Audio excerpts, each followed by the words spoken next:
رسول اللہ صلی اللہ علیہ وآلہ وسلم نے ارشاد فرمایا کہ اپنے گھروں کو قبرستان نہ بناؤ، ان میں سورہ بقرہ پڑھا کرو۔ جہاں سورہ بقرہ پڑھی جائے شیطان وہاں سے فرار ہو جاتا ہے۔ تو اس ضمن میں چند ایک بڑی اہم باتیں ہوئی، تو پھر یہ بات چند ایک دوستوں نے کہی کہ اس پر تفصیلی نشست ہونی چاہیے۔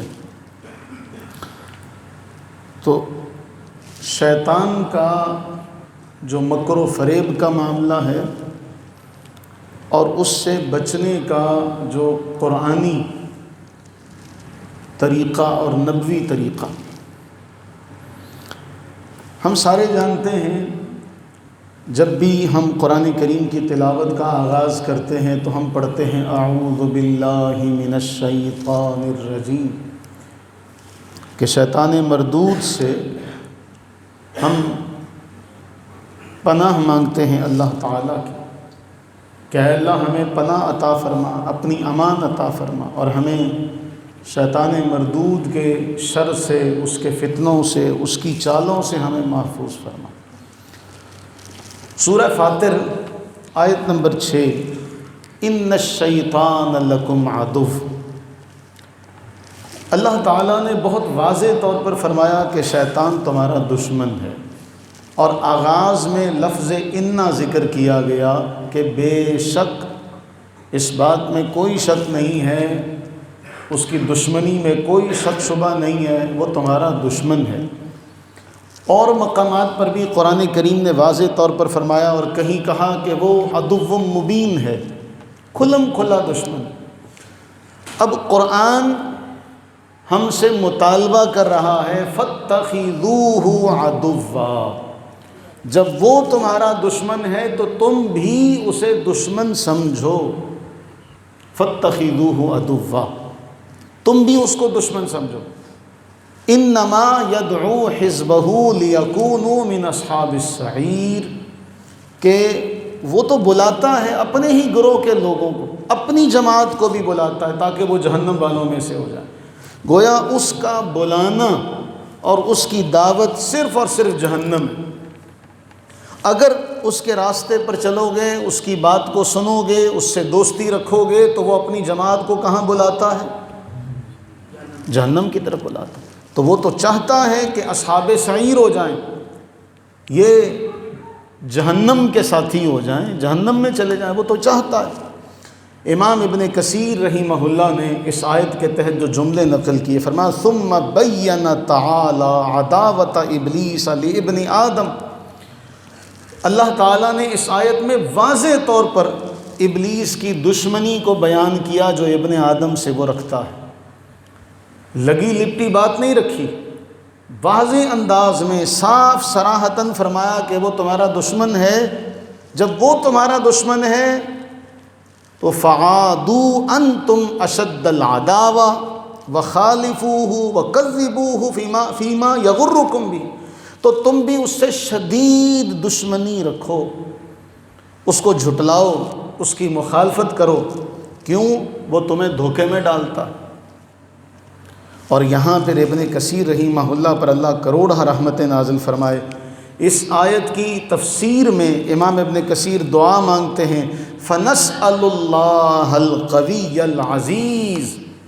یہ دعا مانگنے کا جو حسن ہے نا، وہ اس جملے میں امام ابن کثیر نے ذکر کیا۔ ہم اللہ سے جو قوی ہے، جو غالب ہے، عزیز ہے، ہم اس سے سوال کرتے ہیں ان یجعلنا اعداء الشیطان، کہ وہ ہمیں شیطان کے دشمنوں میں رکھے، ہمیں شیطان کا دشمن بنائے، وَأَن يَرْزُقَنَا اتِّبَاعَ كِتَابِهِ وَالْاِقْتِفَاءَ بِطَرِيقِ رَسُولِهِ۔ اور ہم اللہ سے دعا کرتے ہیں، ہم جب ہمارے ہاں دعا مانگی جاتی ہے یا اللہ ہمیں رزق عطا فرما، تو ہم یہی نہیں سمجھتے کہ ہم سمجھتے صرف کھانے پینے کی چیزوں کو رزق کہا جاتا ہے۔ اللہ کی طرف سے ملنے والی ہر عطا کو رزق کے اندر شمار کیا گیا۔ ابن کثیر فرماتے ہیں یوں دعا کرو، اللہ سے دعا کرتے ہوئے ہمیں اے اللہ ہمیں رزق عطا فرما، اتباع کتابی، ہم کتاب کی پیروی کرنے والے بن جا، ہم رسول صلی اللہ علیہ وآلہ وسلم کے بتائے ہوئے راستے پر چلنے والے بن جا۔ کیوں؟ اللہ نے جب واضح طور پر فرمایا کہ وہ تمہارا دشمن ہے، فاتخذوہ عدوا، تم بھی اس سے دشمنی رکھو۔ پھر اس کے بعد ابن کثیر فرماتے ہیں اس کی دشمنی واضح ہے، اور پھر سورہ کہف کی آیت نمبر 50 کو نقل کیا ابن کثیر رحمہ اللہ نے، وَإِذْ قُلْنَا لِلْمَلَائِكَةِ اسْجُدُوا لِآدَمَ، سورہ بقرہ میں بھی ہے یہ۔ اور یاد کرو جب ہم نے ملائکہ سے کہا کہ آدم کے سامنے جھکو، اسجدوا، سجدہ کرو، تو سب نے سجدہ کیا سوائے ابلیس کے۔ کان من الجن، وہ جنوں میں سے تھا۔ قرآن نے واضح طور پر بیان کر دیا کہ ابلیس فرشتہ نہیں ہے، ابلیس فرشتہ نہیں ہے، واضح طور پر بیان کیا کہ کان من الجنی، وہ جنوں میں سے تھا۔ ففسق عن امر ربہ، اور اس نے اپنے رب کی نافرمانی کی، اپنے رب کے حکم کی نافرمانی کی۔ اب اللہ سوال کر رہا ہے، افتتخذونہ وذریتہ اولیاء من دونی، کیا آدم کے بیٹو، کیا تم اسے اور اس کی اولاد کو مجھے چھوڑ کر اپنا دوست بناؤ گے؟ اللہ تعالیٰ یہ سوال فرما رہا، افتتخذونہ۔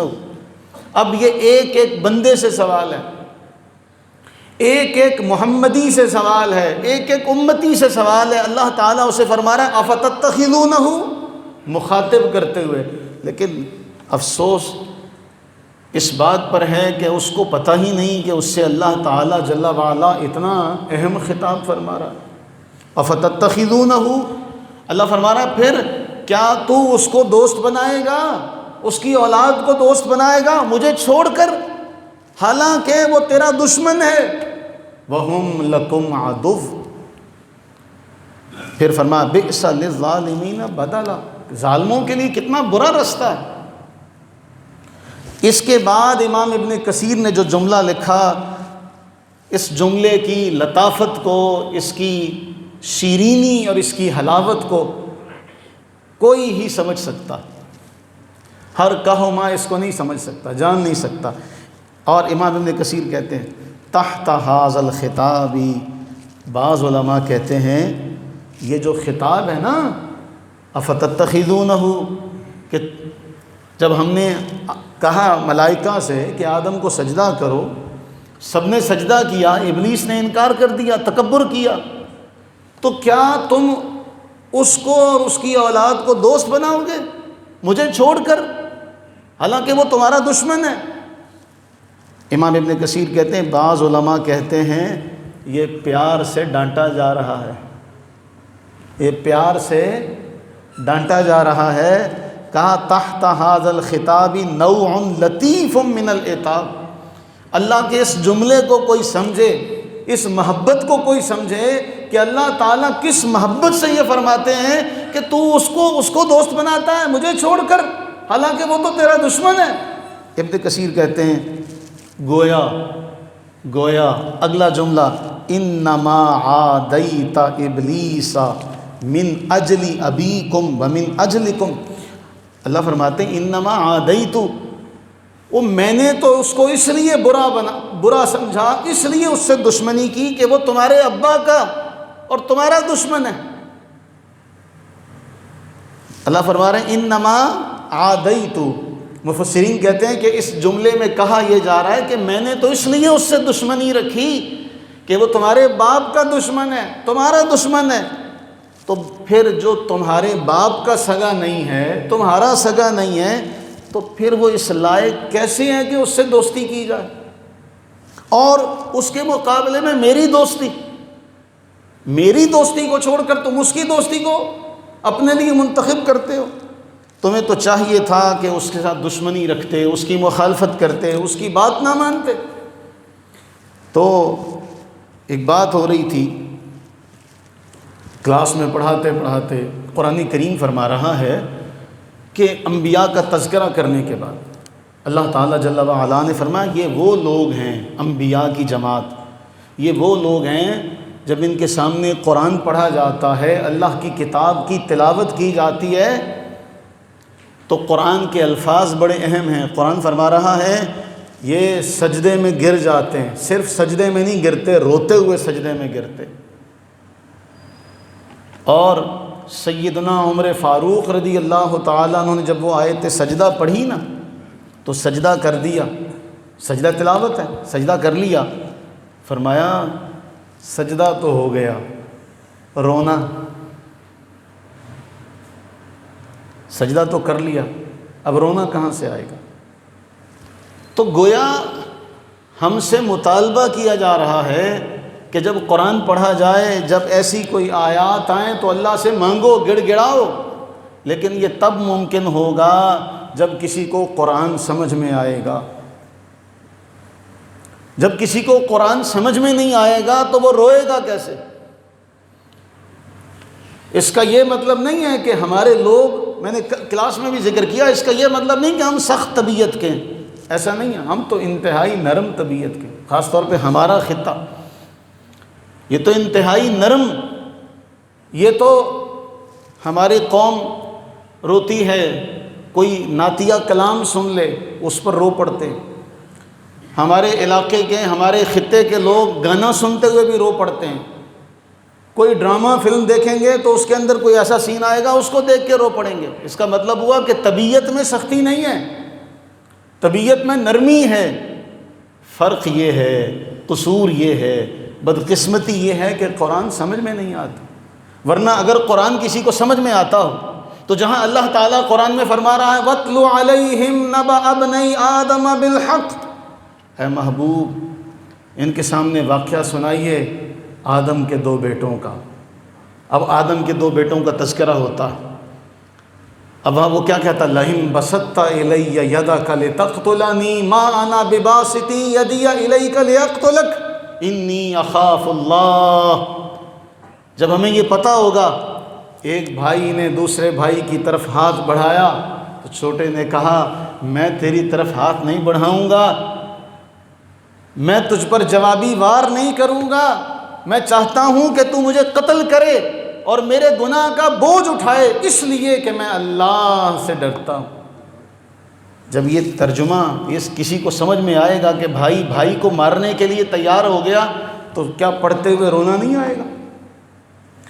جب کسی کو سورہ یوسف کا وہ واقعہ کہ جب اندھیرے کنویں میں ڈال دیا گیا تو کیا وہ واقعہ پڑھتے ہوئے اس کو رونا نہیں آئے گا؟ جب کسی کے سامنے سلیمان علیہ السلام کا وہ واقعہ پڑھا جائے گا فَتَبَسَّمَ ضَاحِكًا مِّن قَوْلِهَا کہ چونٹی کہتی ہے ادخلوا، اے چونٹیو اپنے گھروں میں چلی جاؤ، کہیں ایسا نہ ہو لا يحتمنکم سلیمان وجنودہ وہم لا یشعرون کہ سلیمان اور اس کا لشکر تمہیں رون ڈالے۔ فَتَبَسَّمَ ضَاحِكًا مِّن قَوْلِهَا، سلیمان علیہ السلام مسکرا پڑتے ہیں۔ کیا جب آپ یہ واقعہ پڑھیں گے تو آپ کے اندر مسکراہٹ کا عنصر نہیں پیدا ہوگا؟ تو معاملہ یہ ہے کہ ہمیں قرآن سمجھ میں نہیں آتا، ہمیں ساری زندگی اس کی طرف لگایا نہیں گیا، ہمیں کہا گیا صرف لفظوں کے ساتھ تلاوت کرو، اور پوری کی پوری نسلیں اس بات پر لگی رہیں، ساری زندگی ان کی گزر گئی صرف لفظوں کے ساتھ پڑھو، لفظوں کے ساتھ پڑھو، لیکن کسی نے بھی اس ڈگر پر نہ لگایا کہ اس کو سمجھ کر بھی پڑھا جائے۔ اب جب کسی نے یہ آیت سمجھی نہیں ہے، کسی کو اس آیت کا معنی نہیں پتا، تو اسے کیا پتہ چلے گا کہ اللہ تعالیٰ کس پیار سے ڈانٹ رہا ہے؟ اس جملے کی گہرائی کو کوئی سمجھے۔ اَفَتَتَّخِذُونَهُ وَذُرِّيَّتَهُ أَوْلِيَاءَ مِن دُونِي، اللہ فرماتا ہے کہ تم اس کو دوست بناتے ہو، اس کی اولاد کو دوست بناتے ہو مجھے چھوڑ کے۔ اگر کسی کو سمجھ میں آ جائے تو کیا وہ اس آیت سے یوں ہی گزر جائے گا؟ نہیں گزرے گا۔ المیہ یہ ہے کہ ہم قرآن کو سمجھ نہیں سکے، ورنہ جنہوں نے قرآن کو سمجھا وہ کہتے ہیں دیکھو کتنا پیارا خطاب ہے یہاں، اور مقصد کیا ہے شیطان کا۔ اب یہ بات ہم نے پڑھ لی، اس نے اللہ کی نافرمانی کی، تکبر کیا، اور وہ کن میں سے تھا؟ جنوں میں سے تھا۔ کن میں سے تھا؟ یہ قرآن نے واضح کر دیا کہ وہ فرشتہ نہیں تھا، وہ جنوں میں سے تھا۔ اب جب یہ ساری بات ہو گئی، اس نے اپنا مدعا رب کے سامنے رکھا، اپنا مقصد رب کے سامنے رکھا، اور اس کو رب نے بہت واضح طور پر ذکر کیا۔ فرمایا سنو، قرآن کو اٹھاؤ۔ اللہ تعالیٰ کیا فرما رہا ہے کہ جب یہ سارا معاملہ ہو گیا تو سارے معاملے کے بعد ابلیس نے کیا کہا؟ فَبِمَا أَغْوَيْتَنِي۔ ہم نے پچھلے جمعے پڑھا تھا اللہ تعالیٰ کتنا حلیم ہے، اتنا حلیم ہے کہ نافرمان سامنے کھڑا ہے اور صرف اس نافرمانی پر اس نے بس نہیں کی، اگلا جملہ اس سے بھی بڑا ہے، کیونکہ تو نے مجھے گمراہ کیا۔ وہ اللہ سے کہہ رہا ہے کیونکہ تو نے مجھے گمراہ کیا، میں تیرے گمراہ کرنے سے گمراہ ہوا، اب میں کیا کروں گا؟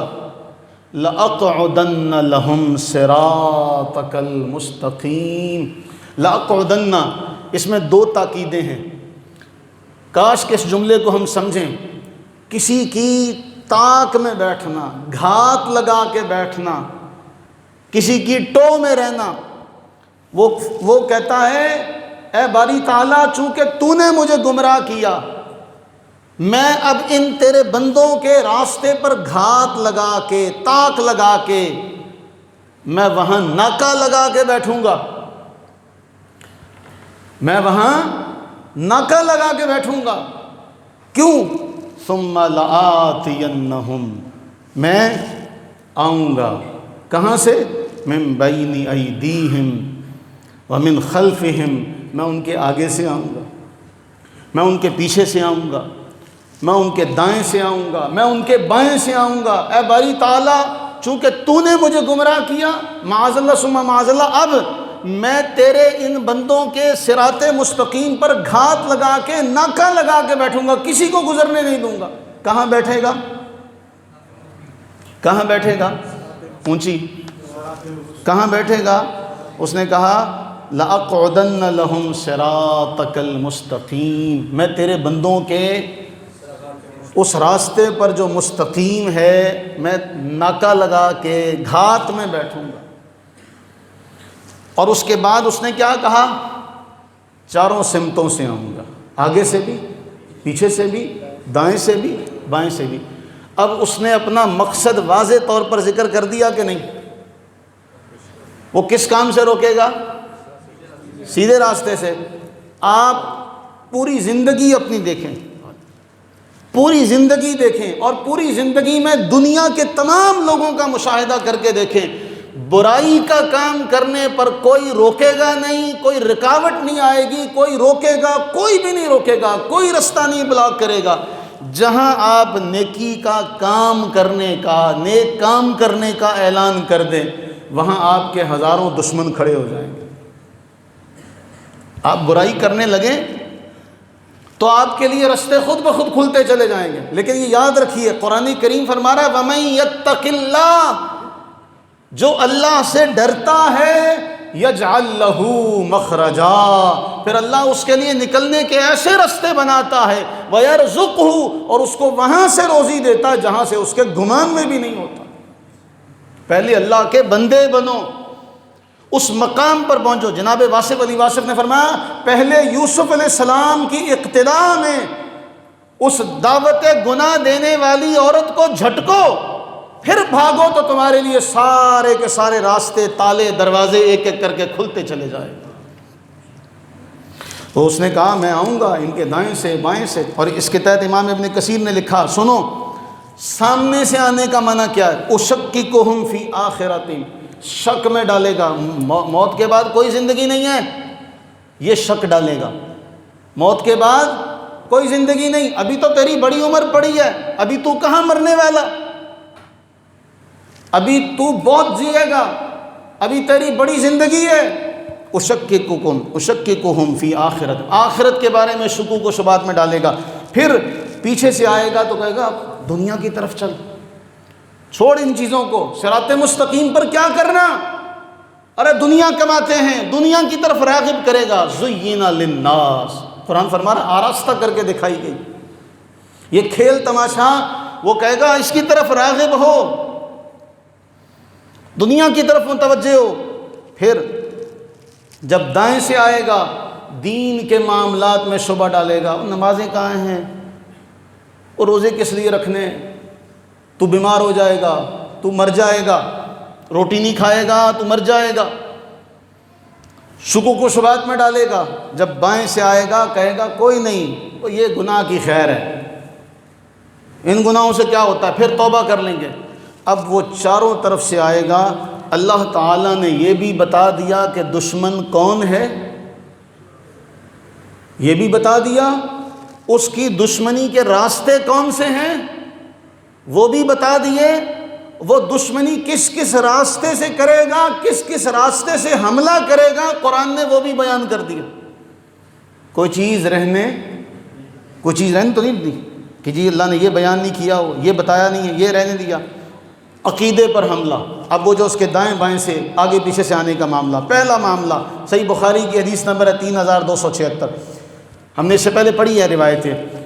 ابو ہریرہ رضی اللہ تعالیٰ عنہ کہتے ہیں عقیدے پر حملہ کیسے کرے گا شیطان؟ آئے گا کسی ایک کے پاس، یہ زمین کس نے پیدا کی؟ اللہ تعالیٰ نے۔ درخت کس نے پیدا کیے؟ اللہ تعالیٰ نے۔ یہ ایسے ہی دھوکہ دے گا جیسے بچپن میں ہم نہیں کھیلتے تھے چڑی اڑی، وہ بولو تسی کتنے دوسرے سیارے تو نہیں آئے بھی تسی یہاں کھیڈیا نہیں ہے گا۔ تو یہ اس کا جو جال ہے، درخت کس نے پیدا کیے؟ اللہ تعالیٰ نے۔ آسمان کس نے بنائے؟ یہ ستارے کس نے بنائے؟ چاند کس نے بنایا؟ اللہ تعالیٰ کو کس نے بنایا؟ یہ اس کا پھندا ہے۔ اب اس کی خرابی پہلے سوال سے سمجھو کہ جب وہ پہلی بار پوچھے کہ اس کو کس نے پیدا کیا، تو جو نباز ہوگا وہ جان لے گا کہ اس سوال کے پیچھے کوئی بہت بڑا عقیدہ بد عقیدہ لے کے بیٹھا ہے، کوئی مذموم مقصد لے کے بیٹھا ہے۔ اس سوال کے پیچھے اس کا مقصد ہدایت نہیں، اس کا مقصد گمراہی ہے۔ اور جب وہ یہ سوال کرے، رسول اللہ صلی اللہ علیہ وسلم نے فرمایا پہچان لینا اسے اور اللہ تعالیٰ کی پناہ مانگنا کہ یہ شیطان ہے۔ اور ابو داؤد شریف میں 4722 نمبر فرمایا جب تم یہ بات سنو تو فوری طور پر کہو اللہ احد اللہ الصمد لم یلد ولم یولد ولم یکن لہ کفوا احد۔ میرے عزیزو، جب یہ حدیثیں ہم نے پڑھی نہیں ہوں گی اور ہم سے وہ سوال ہو جائے گا تو بتائیے کیا جواب دیں گے؟ اس کا معنی یہ ہوا عقیدے پر حملہ ہوگا۔ کس پر؟ عقیدے پر حملہ ہوگا۔ آخرت کے بارے میں شکوک و شبہات میں ڈالے گا، اللہ تعالیٰ کی ذات کے بارے میں شکوک و شبہات میں ڈالے گا۔ بتائیے رسول اللہ صلی اللہ علیہ وسلم نے کون سا فتنہ آپ کو نہیں اس کے بارے میں آگاہ کیا؟ عقیدے پر حملہ کرنے کے بعد دوسرا اس کا حملہ ہوگا عمل پر۔ عمل پر حملہ، عمل کے اعتبار سے سورہ مریم میں اللہ تعالیٰ جل وعلا نے بہت واضح طور پر ذکر کیا، جملہ بہت اہم ہے، فخلف من بعدہم خلف۔ انبیاء کا تذکرہ کرنے کے بعد فرمایا ان انبیاء کے بعد ایسے لوگ آئے، ہم لوگ ہی ہیں نا، ان کے بعد ایسے لوگ آئے جنہوں نے نمازوں کو ضائع کر دیا۔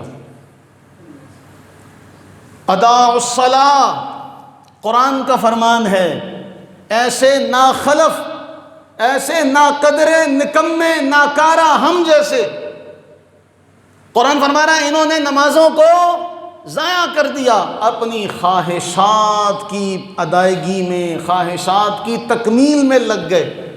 تو قرآن نے پتہ پھر کیا فرمایا؟ فَسَوْفَ يَلْقَوْنَ غَيًّا، جہنم کی ایک وادی ہے غی، تو اللہ فرما رہا پھر یہ عنقریب وادی غی سے ملاقات کریں گے۔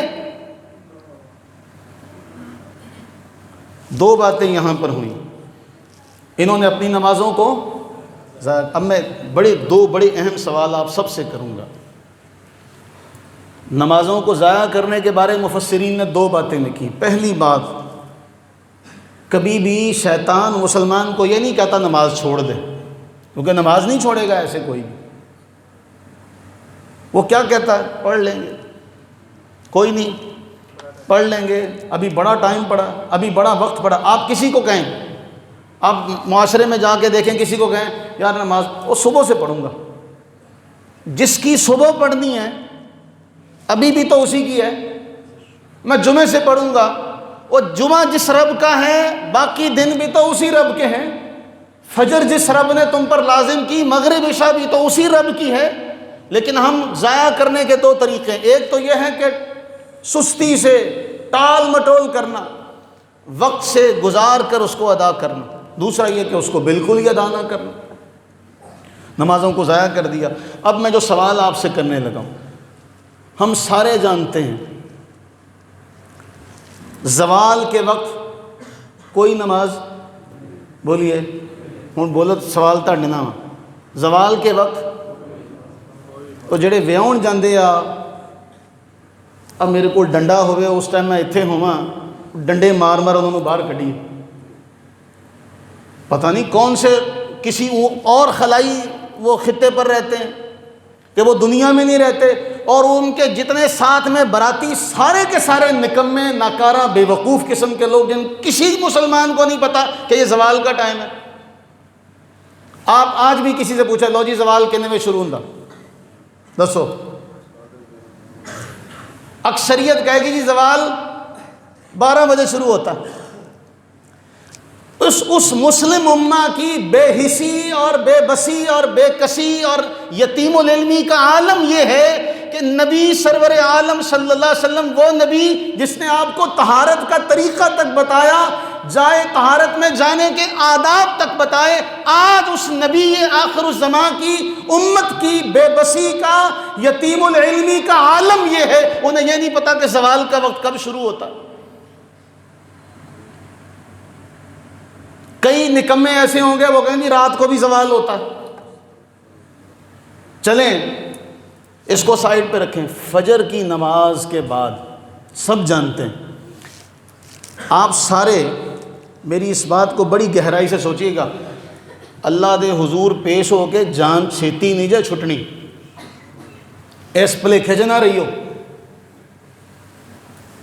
ہماری عورتیں، ہم فجر پڑھتے ہیں مرد مسجد میں باجماعت نماز کے ساتھ، اگر باجماعت سے رہ جائیں تو مسجد میں کوئی نہ کوئی اللہ کا ولی بندہ کوئی نہ کوئی موجود رہتا، وہ کہتا وہ بھائی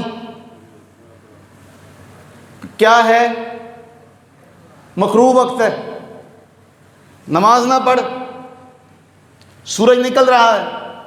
کیا ہمارے گھروں میں کسی بھی خواتین میں سے کسی کو بھی پتہ ہے کہ آج سورج کتنے بجے نکلا؟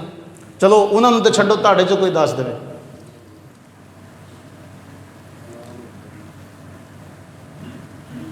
مسلمانوں، آپ مسلمان ہیں الحمدللہ، کسی کو پتہ ہو کہ فجر کی نماز کے بعد، فجر کی نماز کا وقت احناف کے نزدیک کیا ہے، پیمانہ کیا ہے؟ ہمارے نزدیک، احناف کے نزدیک پیمانہ یہ ہے کہ جب فجر کی نماز کا وقت شروع ہوتا ہے، اس سے جب فجر کی نماز کا وقت ختم ہوتا ہے، طلوع آفتاب، اس کے 2 حصے کیے جائیں گے. پہلا حصہ ختم ہونے کے بعد جب دوسرے حصے کا آغاز ہو، احناف کے نزدیک اس میں فجر کی نماز پڑھنی مستحب ہے. یہ بھی نہیں کسی کو علم ہوگا. اور آپ گھروں میں جا کے دیکھیے گا کہ خواتین نماز پڑھتی ہیں، ان کی اکثریت الا ماشاء اللہ، اچھا گمان رکھنا چاہیے، لیکن گھر دے نیانے دے دند گننے کی لوڑ نہیں ہوندی. جے تسی اننے صاحب علم آ تے ساڈیاں دھیاں ماواں تے تڑ تو بہتیاں علم والیاں تھی نہ ہو سکتی. ان میں سے کس کو علم ہوگا جی نماز کا یہ زوال کا وقت ہے، ابھی سورج نکل رہا ہے، یہ 15 منٹ یہ نماز نہیں پڑھنی؟ تو یہ کس نے بتانا تھا؟ دسو کس نے بتانا تھا؟ یہ گلی میں جھاڑو لگانے والے نے کہ وزیر اعلیٰ نے دسنا سی آ گئے، یا وزیر اعظم نے آپ کو بتانا تھا؟ یہ تو آپ کے اوپر لازم ہے. اور نماز کا معاملہ، اس کو دل کی اس کو سمجھیے گا، اور اس درد کو یہاں پر بٹھائیے گا، اس کو یہاں پہ جگہ دیجیے گا، یہ کوئی معمولی بات نہیں، کیونکہ پہلا سوال نماز کے بارے میں ہے، اور اس کے بارے میں ہم کیا کرتے ہیں کہ ہم اس کے اہتمام کی کوشش کرتے ہیں، اور پھر دوسرا واتبعوا الشہوات، اس پر میں آخر میں آؤں گا۔ ایک بہت بڑے مشہور پیر ہیں ہمارے، اور الامان والحفیظ، جہالت کا عالم یہ ہے کہ پیر صاحب بوڑھے ہیں اور وہ اپنے مجمع میں کیا کہتے ہیں، میرا دل کرتا میں آپ کو ویڈیو دکھاؤں، لیکن کیا کریں، جاہلوں کا ٹولہ ہے پورا، جس جاہل کے گلے کو ہاتھ پڑے وہ چلاتا ہے۔ اب وہ کیا کہتا ہے، نماز کسی نبی پر نہیں تھی، آدم سے لے کے عیسیٰ علیہ السلام تک کسی پر نماز نہیں تھی، اور لوگ سبحان اللہ کہتے ہیں۔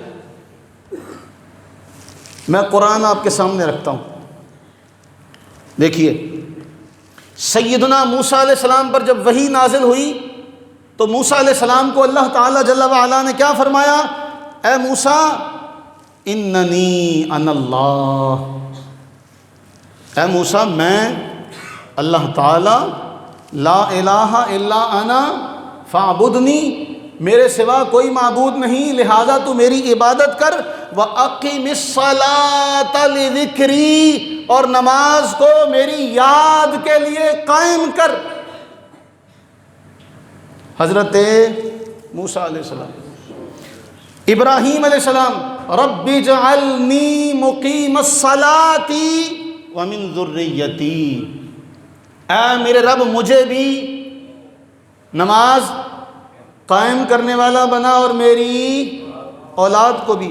سیدنا عیسیٰ علیہ السلام سورہ مریم میں جب اپنا تعارف پیش کرتے ہیں، دنیا میں آتے ہی کہتے ہیں میں اللہ کا بندہ ہوں، مجھے اللہ نے کتاب دی، نبی بنایا، مجھے برکت والا بنایا، اور مجھے اللہ نے حکم دیا صلاۃ کا اور زکوٰۃ کا جب تک میں زندہ ہوں۔ اور خود رسول اللہ صلی اللہ علیہ وسلم کو بھی حکم ہوا، وَأْمُرْ أَهْلَكَ بِالصَّلَاةِ، اپنے گھر والوں کو حکم دیجیے نماز کا۔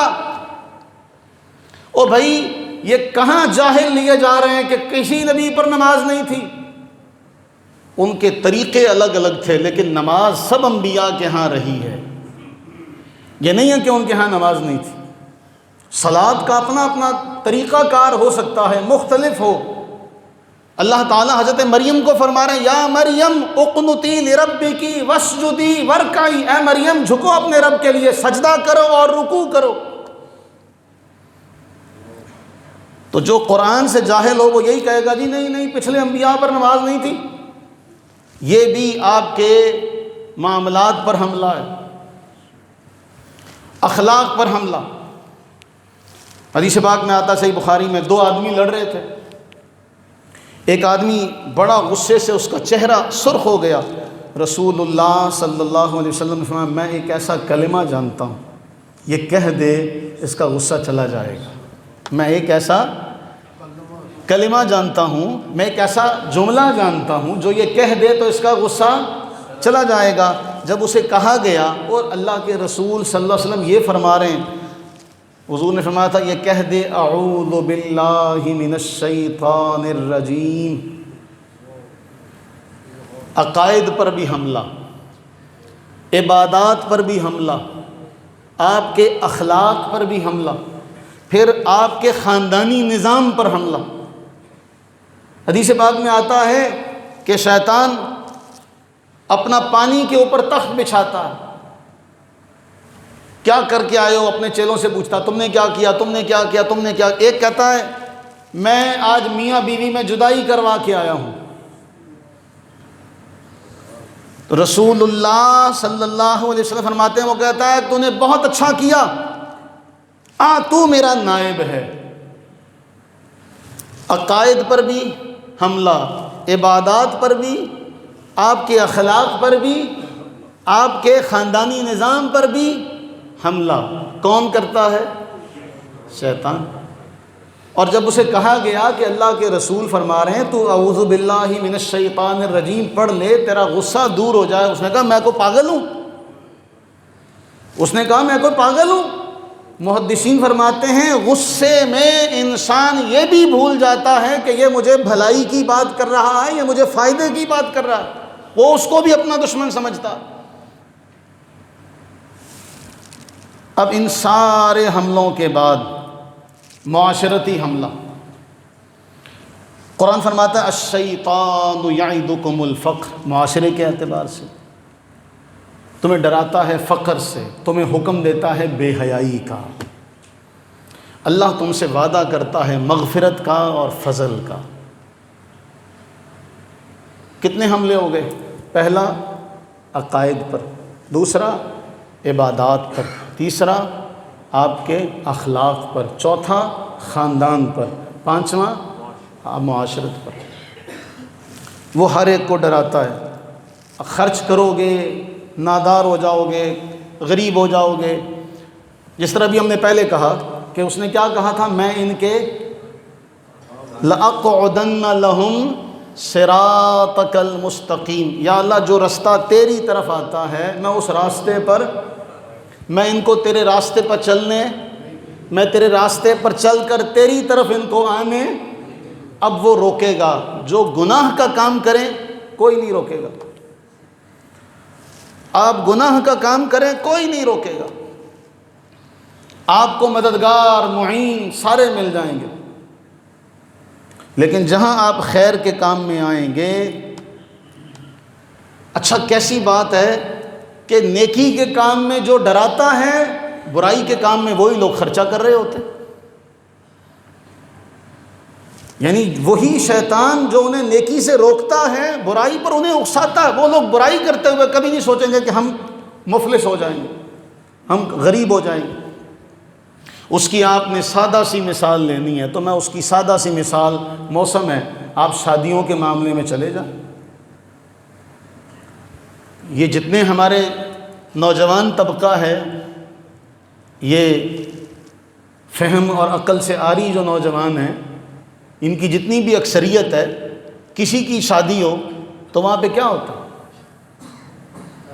ہمارے چلیں اس کی تو مثال ایک طرف رہی، ہمارے یونیورسٹیز میں کیا ہو رہا ہے، ہمارے تعلیمی اداروں میں کیا ہو رہا ہے۔ ویسے کہنے کو جی دفعہ 144 ہے، 10 آدمی اکٹھے نہیں ہو سکتے، لیکن ناچ گانے کے لیے یونیورسٹیوں میں 1000 1500 کا ٹکٹ بیچا جاتا۔ اور جب مذہب کی بات کی جائے تو یونیورسٹی کے کرتا دھرتا کہتا ہے نہیں جی مذہب کی بات نہیں کی جائے گی، یہاں پہ مذہب نہیں لایا جائے گا۔ گانے کے لیے وہاں پر گویے آ سکتے ہیں، ناچ گانا ہو سکتا ہے، اس سے کسی کی آن آبرو پر فرق نہیں پڑے گا، کسی کی عزت نہیں جاگے گی، کسی کو غیرت نہیں آئے گی کہ وہاں پہ ناچ گانا ہوگا، مرد و عورت اکٹھے ہوں گے ہر یونیورسٹی میں، اور اس کام کے لیے کسی کو کہنے کی ضرورت نہیں پڑتی، کہتے ہیں ہاں جی کر لو، ہاں جی کرو، فنڈ بھی دیے جائیں گے، کوئی رکاوٹ نہیں ہوگی۔ اور آپ نیکی کے کام کی بات کریں گے نا، کرسیاں کتوں لیا مانگے، ساؤنڈ لگے گا، اتنے بھی پیسے خرچ ہونے، اتنا کچھ کتوں کریں گے، وہ لنگر کا کہاں سے کریں گے، بعد میں کھانا کہاں سے دیں گے۔ اور یقین کیجئے اس کا 10واں حصہ بھی، یہ جو ناچ گانے پر خرچ ہوتا ہے، اس کا 10واں حصہ بھی اس کام پر خرچ نہیں ہو رہا جس سے شیطان روک رہا۔ شادی کا معاملہ لے لیں، مہندی ہوتی ہے، ایک بڑا ڈائلاگ سننے کو ملتا ہے، وہ پہلی شادی ہے جی خاندان دی، ساڈے منڈے دی پہلی ہے، تو کیا پہلی ہے تو کیا جائز ہے؟ وہ پہلی شادی ہے تمہارے گھر کی، تو کیا اللہ نے تمہیں نافرمانی کرنے کی اجازت دے دی ہے؟ تم نے اللہ سے لکھوا لیا کہ جی پہلی ہے تو معاف ہے، جو مرضی کر لیں۔ وہ جی پہلی شادی ہے جی، اسی نہیں چلائی، آتش بازی نہیں کی تھی تو ساری روٹی نہیں ہضم ہونی۔ ہمارے ہاں کوئی بڑا نہیں ہے، ایسے کاموں میں کوئی بڑا نہیں ہے، کوئی نہیں روکتا، سارے نکے موٹے سارے۔ اور باقی جگہوں پہ چلے جائیں تو وہاں تو باقاعدہ ناچ گانے کے لیے بلائی جاتی ہیں۔ گویا نبی کی سنت کو ادا کرنے کی کوشش کی جا رہی ہے ایک گناہ کے ذریعے سے۔ حضور نے کیا فرمایا؟ یہ میری سنت ہے، یہ میری سنت ہے۔ تو حضور کی سنت کو ادا کرنے کا طریقہ یہ ہے، نوجوان طبقے سے پوچھا جائے کیا نبی کی سنت کو ادا کرنے کا طریقہ یہ ہے کہ اس سے پہلے ناچنے گانے والی بلائیاں جائیں؟ بولو، وہ بولو، کیا نبی کی سنت کو ادا کرنے کا طریقہ یہ ہے کہ آپ نافرمانی کے راستے پر چلو؟ آپ کے لیے جائز ہوگا کہ پہلی شادی ہے اور پہلا بچہ ہے، یا ہمارے خاندان میں پہلی خوشی ہے تو حرام کے کام کرو گے؟ اور ہزاروں لاکھوں روپیہ خرچ کر دیا جاتا۔ کسی سے بھی پوچھ لیں مہندی تے کنے دی شرلیاں چلائیاں، کنے دے پٹاخے چلائے، تو کوئی 500 1000 2000 نہیں کہے گا، کوئی 5000 10000 نہیں کہے گا۔ کیوں بھی نیانے ہو؟ تسی جاندے نا سارے، میرے یار دا ویاہ وا، میں مہندی لے کے میں جانی ہاں، تو کتنے 5000 دی مہندی جاندی ہے؟ بولو بچو، کہیں جاتی ہے 5000 کی مہندی؟ وہاں تو آپ 50000 روپیہ خرچ کر دیں گے، او دا سب کچھ مر جانا جدوں حق مہر دی واری ہونی۔ انہیں حاتم تائی دی قبر تے لت مار کے کہنا 5000۔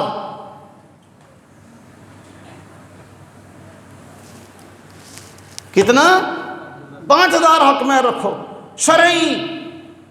گویا بڑیاں نیکیاں پیچھے کر کے، اوے ان سارے خرچوں کو چھوڑو، کیا شادی پر جانے کے لیے تم نے اعلیٰ کار، اس کے علاوہ تمہیں وہ دے گا نہیں؟ جس کے پاس نہیں بھی گاڑی ہے وہ گاڑی کرائے پر لیتا ہے۔ کوئی گاڑی آتی ہے 5-7 ہزار میں، 10 ہزار میں، کوئی نکاح والی گاڑی 10 ہزار میں دیتا ہے، نکاح کے دن بھی اس نے 10 ہزار میں وہ اس مہنگی گاڑی میں جانا ہے، ولیمے پر بھی اس نے مہنگی گاڑی میں جانا ہے، پھر براتیوں کے لیے الگ گاڑیاں کرنی ہیں، پھر آپ نے جو رسمیں آپ نے جو کرنی ہے وہ اس کے علاوہ ہیں، جو آپ نے اسٹیج سجانا ہے وہ اس کے علاوہ۔ اور ایک اور بات، بارات کا جو ہمارے ہاں کنسپٹ ہے، شریعت مطہرہ میں یہ تکلف کی گنجائش نہیں ہے، نہ شریعت میں یہ رکھا ہی گیا، لیکن ہمارے ہاں اس پر بھی تکلف کیا جاتا۔ اب وہ سارے ناجائز کام کرنے کے بعد آخری جب تان ٹوٹتی ہے، وہ اس مولوی کو جا کے کہتے ہیں 5000 روپیہ شرعی حق مہر۔ خدا کی قسم میں دل کرتا ہے اس کے منہ پہ وٹ کے ماری جائے، چپیڑ دے، دندن سارے توڑ دئیے۔ وہ تو شریعت کا ماما لگنا؟ تو شریعت کے بارے میں کیا جانتا ہے؟ کتنا پڑھا ہے تو؟ تجھے شریعت کی کن کن احکامات کی باتوں کا پتہ جو ساری تو پامال کر کے باہر آیا ہے؟ اس وقت تیری شریعت نہیں جاگی تھی؟ یہ وہ سارے شیطانی امور ہیں جو ہمارے ہاں ہو رہے ہیں، اور شیطان یہ کام کر رہا ہے، اور ہم سارے ان کاموں میں لگے پڑے۔ گھر میں کوئی بچہ داڑھی رکھ لے، بڑوں کی ٹانگیں کانپنے لگ پڑتی، یہ کہتے مولوی تو نہیں ہو گیا؟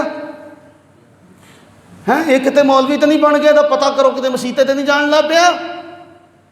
او ماں باپ کو ڈرنا تو اس بات سے چاہیے کہ کہیں یہ غلط بیٹھک تو نہیں بیٹھ گیا، غلط راستے پر تو نہیں چل پڑا، غلط جگہوں پر تو جانے نہیں لگ پڑا، اور اگر وہ سنت کے راستے پر چلتا ہے تب بھی کئیوں کو ہضم نہیں ہوتا۔ اور ایک اور بات میرے عزیزو، اس پر اختتام کرتا ہوں، اگر کوئی بھولا بسرا کوئی آ ہی جائے تو اس کو مرحبا کہا جائے،